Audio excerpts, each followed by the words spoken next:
In today's video, I'm going to teach you how to connect Google Calendar to your Stand Store Creator dashboard.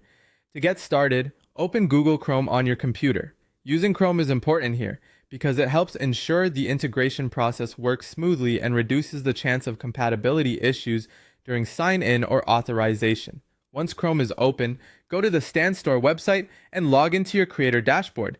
Enter your account details and make sure you successfully reach the main dashboard before moving on.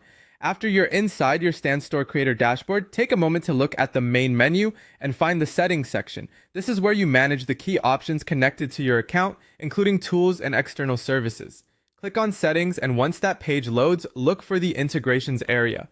The integration section is where Stand Store allows you to link other platforms and services to your account so they can work together more efficiently. When you're in integrations, scan through the available connection options until you find the Google Calendar integration.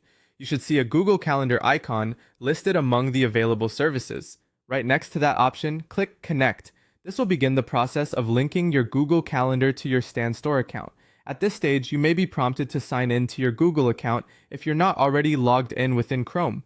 If that happens, simply complete the sign-in process and continue through any authorization screens that appear. Be sure to review the permissions requested so you understand what access is being granted. This is a normal part of connecting calendar-based tools and helps Stand Store sync properly with your scheduling setup. Once you've clicked Connect and completed any required authorization, the integration should begin linking your account. If the page takes a few seconds to update, that's completely normal. Give it a moment and look for any confirmation that shows the connection has been successfully established. And that's it. You've now started the process of connecting Google Calendar inside your Stand Store Creator dashboard through Chrome. If you run into any issues, double check that you're logged into the correct Stand Store account and the correct Google account before trying again. Taking that extra second can save a lot of confusion later.